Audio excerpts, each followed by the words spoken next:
Paris Olympics ഫുട്ബോളിന്റെ group ബിയിലെ മത്സരത്തിൽ മൊറോക്കോയ്ക്കെതിരെ അർജന്റീനയ്ക്ക് തോൽവി. 2-1 അർജന്റീന പരാജയപ്പെട്ടത്. അവസാന മിനിറ്റിലെ ഗോളിൽ അർജന്റീന 2-2 സമനില പിടിച്ച മത്സരത്തിൽ 1.5 മണിക്കൂറിന് ശേഷം ഫലം മാറുകയായിരുന്നു. അവസാന നിമിഷം നേടിയ ഗോൾ റദ്ദാക്കുകയായിരുന്നു.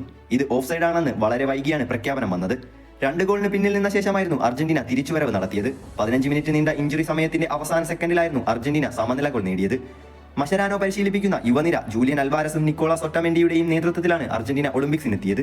മൊറോക്കോ വിജയിക്കുമെന്ന ഘട്ടത്തിൽ അവസാന സെക്കൻഡുകളിൽ ക്രിസ്ത്യൻ മെദീന ഇഞ്ചുറി ടൈമിന്റെ അവസാന നിമിഷം അർജന്റീനയ്ക്കായി സമനില ഗോൾ നേടി. ഈ ഗോളാണ് 2 മണിക്കൂറുകൾക്ക് ശേഷം അധികൃതർ ഓഫ് സൈഡ് വിധിച്ച് പിൻവലിച്ചത്. ഈ ഗോൾ അനുവദിച്ചതിന് പിന്നാലെ മൊറോക്കോ ആരാധകർ ഗ്രൗണ്ട് കയ്യേറിയതിനെ തുടർന്ന് കളി നിർത്തിവെച്ചു. ഈ സമയം ഫൈനൽ വിസിൽ മുഴങ്ങിയെന്ന് തെറ്റിദ്ധരിച്ചതാണ് ആശയക്കുഴപ്പങ്ങൾക്ക് കാരണമായത്. സുരക്ഷാ നടപടികളുടെ ഭാഗമായി മത്സരം നിർത്തിവെക്കുക മാത്രമായിരുന്നു എന്നുമാണ് സംഘാടകരുടെ വിശദീകരണം. തുടർന്ന് കാണികൾ തിരികെ കയറിയ ശേഷം ഗാലറി ഒഴിപ്പിക്കുകയും 2 മണിക്കൂറിന് ശേഷം അർജന്റീനയുടെ 2ാം ഗോൾ ഓഫ് സൈഡ് ആണെന്ന് വ്യക്തമാക്കി പിൻവലിക്കുകയും ചെയ്തു. ഒളിമ്പിക് സംഘാടകരുടെ നടപടിയിൽ മെസ്സി അടക്കം പ്രതിഷേധവുമായി രംഗത്ത് വന്നിട്ടുണ്ട്.